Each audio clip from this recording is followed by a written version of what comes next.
Halo, assalamualaikum warahmatullahi wabarakatuh.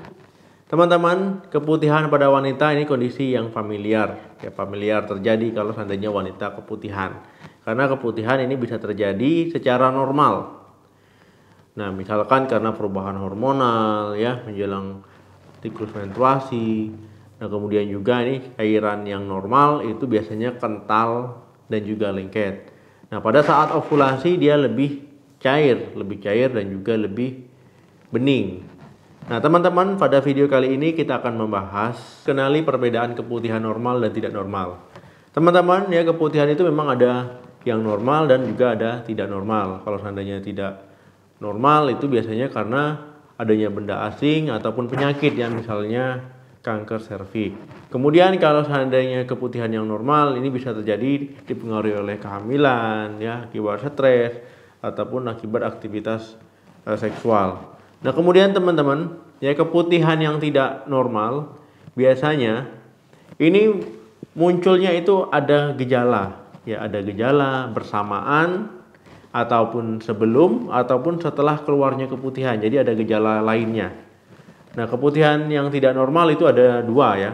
Ada yang non infeksi dan juga ada yang infeksi. Kalau seandainya non infeksi ya jelas itu tadi yang saya sebutkan, misalkan adanya benda asing ataupun karena adanya penyakit ataupun kanker serviks. Kemudian kalau seandainya infeksi itu bisa disebabkan oleh bakteri, oleh jamur ataupun oleh parasit. Nah, ini biasanya yang infeksi adalah keputihan yang umum terjadi pada wanita. Dok, bagaimana saya tahu keputihan saya ini normal atau tidak? Nah, jadi teman-teman, ya teman-teman bisa mengenali keputihan yang normal dan juga keputihan yang tidak normal itu dari baunya, dari warnanya, dari tekstur ataupun kekentalan. Nah, ini untuk mengetahui penyebab mikroorganismenya. Kemudian teman-teman juga ada gejala penyertanya, bisa dari rasa gatal, ya, kemudian nyeri buang air kecil, nyeri panggul, nyeri ketika berhubungan seksual, dan juga rasa panas pada vagina. Nah, teman-teman ya, teman-teman bisa mengenali dari yang saya sebutkan tadi. Yang pertama, perhatikan kondisi keputihan. Nah, teman-teman ya, pada keputihan yang disebabkan oleh bakteri, nah ini biasanya keputihannya warnanya putih ya, putih sampai keabu-abuan. Ya, jumlahnya banyak dan juga lengket. Nah, biasanya teman-teman bisa melihat ya adanya keputihan itu pada celana dalam. Dan juga ya dinding vagina itu dipenuhi dengan kondisi yang keputihan. Sedangkan pada jamur ya kekentalannya itu seperti keju dan juga seperti gumpalan susu. Nah, warnanya itu putih kekuningan.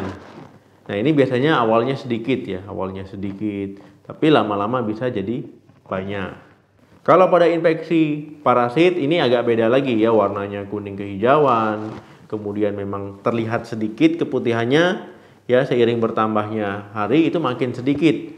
Nah, ini biasanya teman-teman bisa menemukan buih pada keputihan. Yang kedua, perhatikan bau keputihan. Nah, jadi teman-teman ya, kalau keputihan yang normal ya itu tidak berbau, tapi kalau keputihan yang tidak normal ya ini tentu ada masalah di baunya. Nah, teman-teman bisa mengenali kalau keputihan dari bakteri itu biasanya baunya amis. Nah, kalau keputihan dari jamur biasanya memang tidak berbau. Nah, yang paling khas adalah keputihan yang berasal dari infeksi parasit. Nah, keputihannya baunya busuk ya, bau busuk. Biasanya kalau seandainya berhubungan seksual, ya ini pasangan akan komplain, wah ini kok baunya aneh gitu ya. Yang ketiga, gejala penyerta keputihan. Nah, teman-teman ya, gejala penyerta keputihan ini juga wajib teman-teman ketahui supaya teman-teman tahu juga penyebabnya kira-kira mengarahnya kemana. Kalau seandainya keputihan pada infeksi bakteri, yang disebabkan infeksi bakteri itu biasanya gatal ya, gatal pada vagina, kemudian teman-teman akan cenderung menggaru ya, sampai lecet. Nah, teman-teman tidak sadar ya, vaginanya udah lecet. Kemudian teman-teman, kalau keputihan pada jamur itu yang mendominasi adalah rasa panas ya, rasa panas pada vagina. Kemudian teman-teman ya, kalau seandainya keputihan pada jamur ini biasanya kalau wanita hamil ya itu kan lebih lembab, jadi biasanya lebih banyak keputihannya. Dan teman-teman, yang terakhir, keputihan yang disebabkan oleh infeksi parasit. Nah, ini biasanya banyak ya keluhannya. Ya, mulai nyeri buang air kecil ya, nyeri berhubungan seksual, kemudian juga biasanya ini ada rasa gatal pada vagina. Dok, kalau seandainya keputihan tidak diobati, dibiarkan saja bisa sembuh nggak? Nah, ini teman-teman harus hati-hati ya. Kalau keputihan tidak diobati, ini timbul komplikasi nantinya. Ya bisa radang panggul, ya bisa infertilitas ataupun kemandulan. Yang ketiga bisa resiko nanti hamil ektopik ya, jadi hamilnya itu di luar rahim. Nah, jadi teman-teman memang harus waspada. Nah, ketika teman-teman mengalami keputihan, ya teman-teman mengenali penyebabnya yang saya sebutkan tadi, mulai dari infeksi bakteri yang paling sering ya, kemudian juga akibat jamur dan juga akibat parasit. Nah, kalau teman-teman tahu ya penyebabnya, itu akan lebih mudah nanti ketika teman-teman ingin mengobatinya. Oke teman-teman, sampai ketemu lagi di video saya selanjutnya. Jangan lupa like, share, dan komen. Salam sehat, sampai jumpa.